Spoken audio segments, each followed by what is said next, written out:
Paix soit avec vous, je suis le frère Jerry depuis la ville de Douala au Cameroun. Je veux partager un message très important, comme tous les autres, avec les enfants de Dieu. Ce message est basé sur la fécondité. Allons-y dans le livre de Genèse, chapitre 1. Il est écrit, Genèse chapitre 1, versets 20 à 22.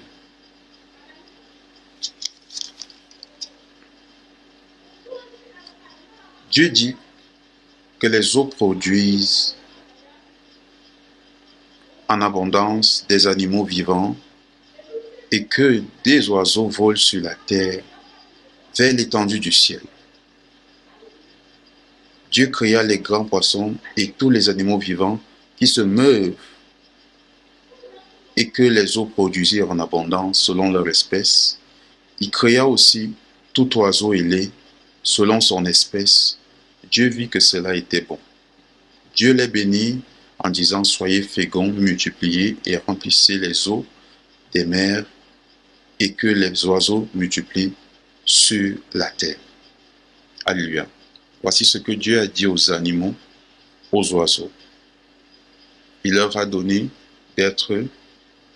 Dieu les a bénis en leur disant trois choses.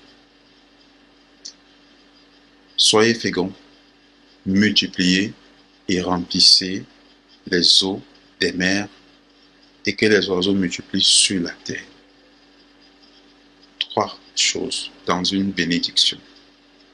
Il n'a pas enlevé une. Les animaux, les oiseaux ont compris. Aujourd'hui, les animaux sont en train de jouer leur rôle parce qu'ils ont reçu une bénédiction comme l'autre espèce dont nous allons lire la bénédiction tout de suite. Les oiseaux sont en train d'être féconds, multiplient et remplissent la terre. Les animaux jouent leur rôle.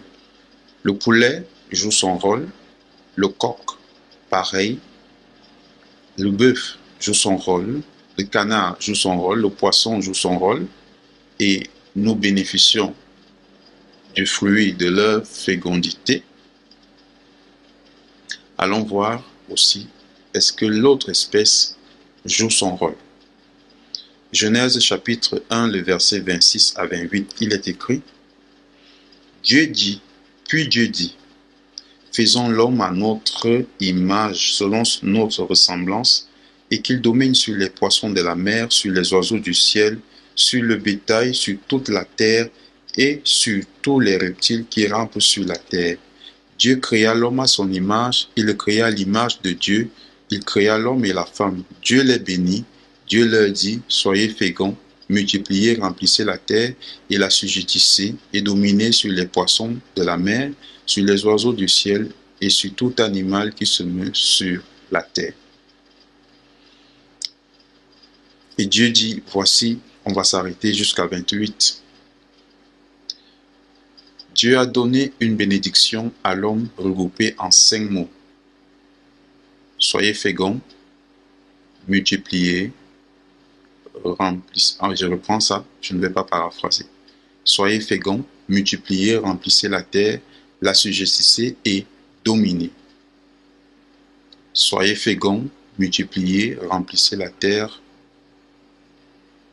l'assujettissez et dominez. Est-ce que l'homme, avant d'arriver, multiplier, remplir, assujettir, dominer, est fécond? Est-ce que l'homme veut encore être fécond? Parce que nous partons pour parler de la contraception. Bien. Qu'est-ce que la contraception? Je voudrais lire clairement les termes employés par ceux qui prodiguent la contraception. Ceux qui permettent à des personnes d'avoir recours à cette pratique. Lisons. Contraception, définition. Ensemble des moyens employés pour rendre les rapports sexuels inféconds. Je reprends. ensemble des moyens employés pour rendre les rapports sexuels inféconds. Donc, enlevons la bénédiction de Dieu, là où Dieu dit « Soyez féconds ». Ensemble des moyens employés pour rendre les rapports sexuels, comment on enlève le mot bénédiction de fécondité, maudit. Pour rendre les rapports sexuels maudits. Dieu les a bénis et a dit, soyez féconds. Maintenant, l'ensemble des moyens employés pour rendre les rapports sexuels comment? Inféconds, c'est-à-dire maudits. C'est ça, non? Puisque Dieu a trouvé que la fécondité, c'est une bénédiction et Dieu les bénit et Dieu dit, soyez féconds. Maintenant, la contraception, c'est l'ensemble des moyens pour rendre les rapports sexuels comment? Inféconds, c'est-à-dire maudits. Bien. Donnant encore une définition, ministère de la Santé et de la Prévention, qu'est-ce qu'ils disent? La contraception désigne l'ensemble des moyens employés pour provoquer une infécondité temporaire chez la femme ou chez l'homme afin d'éviter une grossesse. Je reprends ce qui est écrit. La contraception désigne l'ensemble des moyens employés pour provoquer une infécondité temporaire chez la femme ou chez l'homme afin d'éviter une grossesse. Donc, pour provoquer quoi? Le contraire de la parole de Dieu. Dieu a dit, soyez féconds, mais on veut y arriver quand même à, je ne sais pas quoi, à être infécond. Ça veut dire, on ne veut pas la bénédiction là. Ok. Je ne vais pas continuer avec les définitions parce que vous pouvez avoir votre dictionnaire et lire très bien ce qui est écrit, ce que veut dire contraception. Mais je suis très sûr d'une chose, nous allons dans le même sens. Nous irons tous dans le même sens. Nous avons lu que les animaux ont eu la même bénédiction, mais à celle des hommes, à celle de l'homme, Dieu a ajouté assujettissez et dominez. Donc, l'animal n'est pas fait pour assujettir. Il n'est pas fait pour dominer l'homme. Mais, depuis que l'homme a péché, il est sous l'autorité de l'animal. On a bien vu que le serpent est un animal, le plus rusé parmi tous les animaux que Dieu a fait. Mais il a pris autorité. À quel moment est-ce qu'il prend autorité sur l'homme? Juste au moment où il vient dire à l'homme que Dieu a-t-il réellement dit? Je vous poserai la question, messieurs et dames qui pratiquaient la contraception. Dieu a-t-il réellement dit, soyez féconds? Dieu a-t-il réellement dit? Vous et moi, vous savez que oui. Le mais que vous allez ajouter ne vient pas de Dieu. La parole de Dieu, qu'est-ce que dit le Seigneur Jésus? Que votre parole soit oui, oui, ou non, non. Ce qu'on ajoute vient d'où? Du malin. Alors, oui, Dieu a-t-il réellement dit ça? Oui, Dieu l'a dit. Pourquoi est-ce que vous rendez les rapports sexuels inféconds? C'est parce que, et je vais vous dire pourquoi tout de suite, on va lire. Je ne vous condamne pas. Nous sommes en train d'aller quelque part. Amen. On est en train d'aller. Je ne suis pas en train de vous condamner. Je suis en train de vous montrer ce que Dieu a dit. Et nous partons dans la direction pour découvrir d'où vient le mais et pourquoi ce mais. Amen. Lisons Proverbe chapitre 16, le verset 4. Ensemble. Proverbe chapitre 16, le verset 4. Nous lisons. Proverbe 16, verset 4. L'Éternel a tout fait pour un but, même le méchant pour le jour du malheur. Nous retenons que l'Éternel a tout fait pour un but, même le méchant pour le jour du malheur. Nous devons retenir que l'Éternel a tout fait pour un but. Donc Dieu n'a pas fait quelque chose juste pour le plaisir. Juste pour le plaisir. Dieu n'a pas la chair, donc il ne connaît pas ces plaisirs-là. Écoutez, Dieu n'a rien fait pour le plaisir. Dieu a fait tout pour le but. Mesdames et messieurs, chers frères et sœurs, si tu vas faire le rapport sexuel pour le plaisir, tu n'atteindras pas le but. Tu prendras du plaisir, mais le but, il est où? Dieu a fait toutes choses pour un but. Il a fait le sexe pour un but. Pourquoi? Admettons, vous dites, vous cherchez le plaisir. Les poissons, les oiseaux, la volaille, par exemple. Je suis sûr que toi, tu peux manger le poulet. Si tu ne manges pas le poulet, tu peux manger au moins du poisson. Tu en as déjà mangé. Alors, si ces poulets et ces poissons avaient résolu de pratiquer la contraception, ce que tu aurais mangé sortirait d'où? Tu n'as pas réfléchi à ça. C'est une réflexion qui ne vient pas dans la pensée de l'homme. Ça vient dans l'esprit de Dieu. Quand tu décides de pratiquer la contraception, l'animal qui a reçu la même bénédiction que toi résout aussi en soi de pratiquer ça. Je verrai ce que tu vas manger. Tu vas manger de l'herbe. Est-ce que tu sais que l'herbe, pour qu'elle soit ce qu'elle est, il faut la photogenèse, une fécondation avec les rayons du soleil? Tu ne sais pas ça. Bref, on en parlera.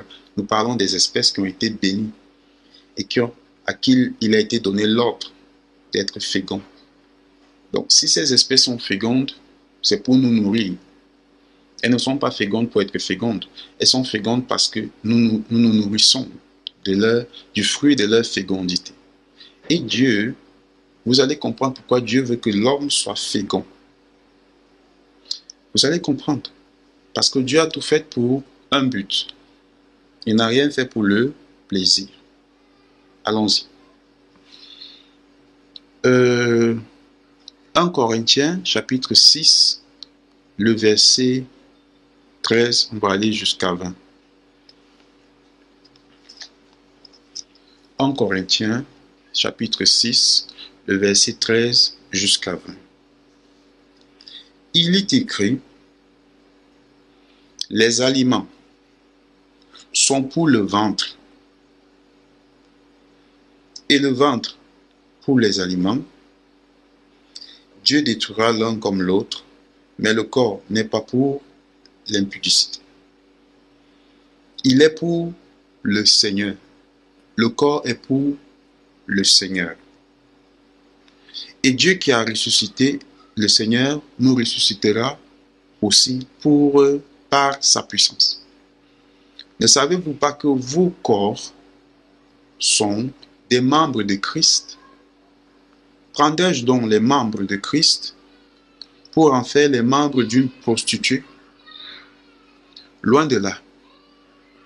Ne savez-vous pas que celui qui s'attache à la prostituée est un seul corps avec elle? Car, est-il dit, les deux deviendront une seule chair. Mais celui qui s'attache au Seigneur est avec lui un seul esprit. Mais celui qui s'attache au Seigneur est avec lui un seul esprit. Fuyez l'impudicité. Quelque autre péché qu'un homme commette, ce péché est hors du corps. Mais celui qui se livre à l'impudicité pêche contre son propre corps. Ne savez-vous pas que votre corps est le temple du Saint-Esprit qui est en vous et que vous avez reçu de Dieu et que vous ne vous appartenez point à vous-même, car vous avez été racheté à un grand prix? Glorifiez donc Dieu dans votre corps et dans votre esprit qui appartiennent à Dieu. Donc, le corps n'est pas fait pour le plaisir. L'Esprit de Dieu se mouvait au-dessus des eaux. Il en a marre de ça. Il veut aussi être dans un corps. Vos corps sont les temples du Saint-Esprit. L'Esprit de Dieu, là, c'est le Saint-Esprit. Est-ce qu'il a un problème? Dieu a décidé d'habiter, pas dans les maisons faites de main d'homme, mais dans ce qu'il a créé, le corps de l'homme, le cœur. C'est là-dedans que vient l'Esprit de Dieu. Parce qu'il est dit dans le livre d'Ézéchiel que quoi? Je vous donnerai un cœur nouveau et je mettrai en vous mon esprit. Et un esprit nouveau. Je ferai en sorte que vous pratiquiez mes lois, que vous observez mes ordonnances.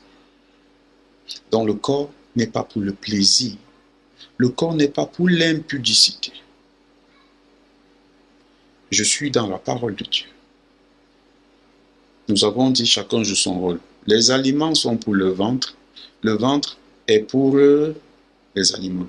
Mais Dieu détruira l'un comme l'autre. Mais le corps, nous revêterons, on va être ressuscité. Il a dit ici que vous ne savez pas que Dieu, il dit quoi? Dieu qui a ressuscité le Seigneur nous ressuscitera aussi par sa puissance. Donc notre corps a été prévu d'être ressuscité. Ce n'est pas fait pour être détruit.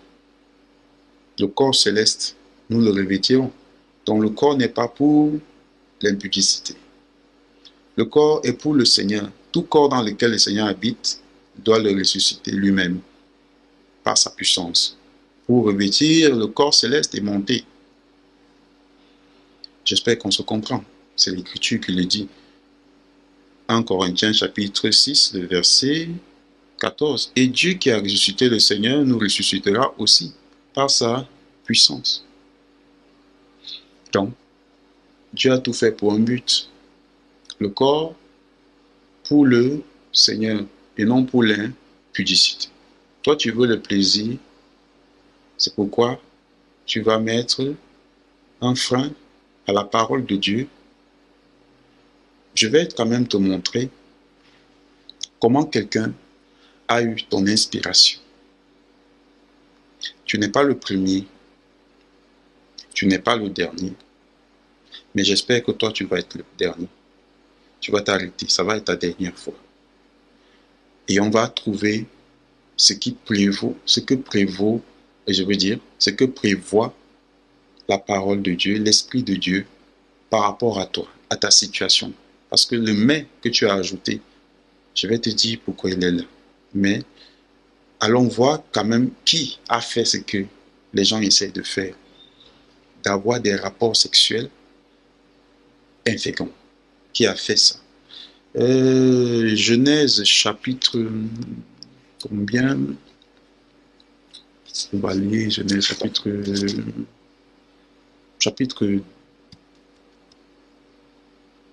2.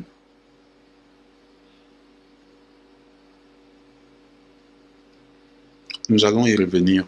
Je vais trouver le chapitre qui parle d'Onan, qui est fils de Juda, qui devait prendre Tamar, sa femme, la femme de son feu frère, son frère qui est mort sans laisser de postérité.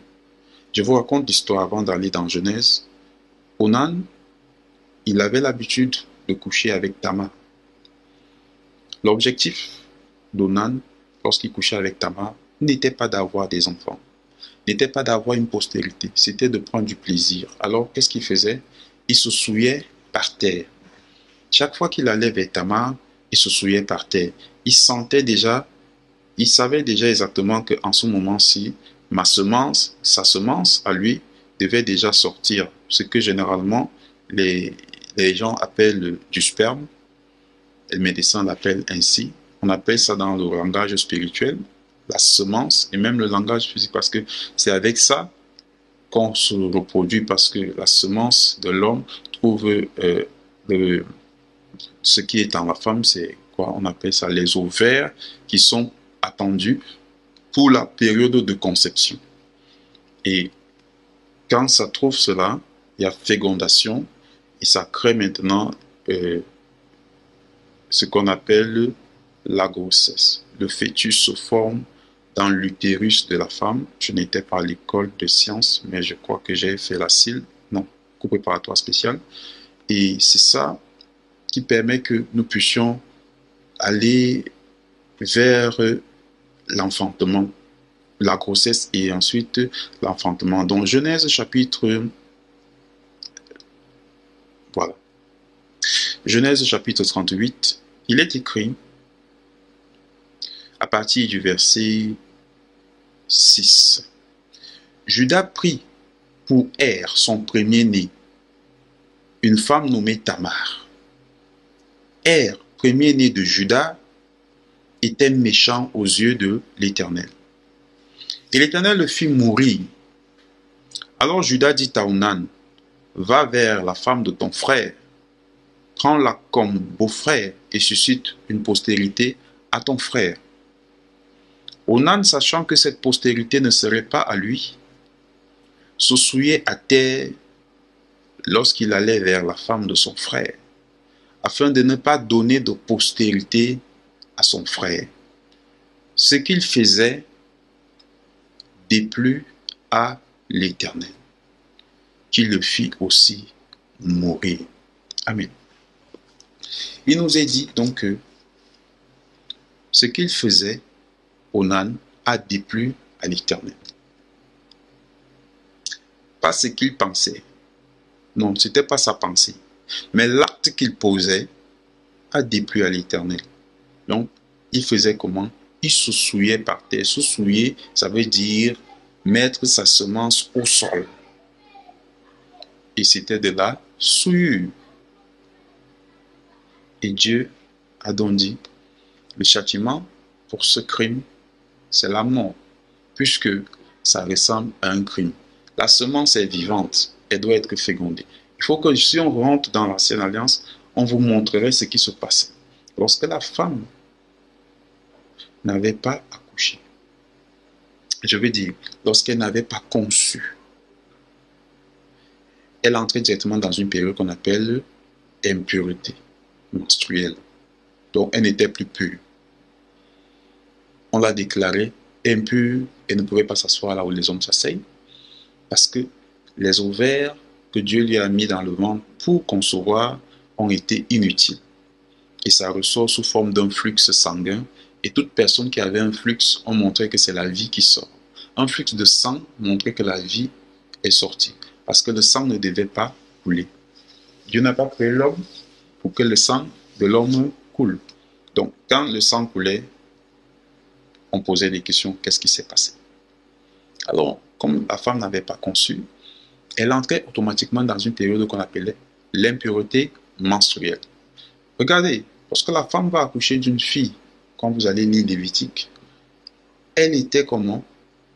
Pendant 66 jours, elle était en train de se purifier du sang. 66 jours.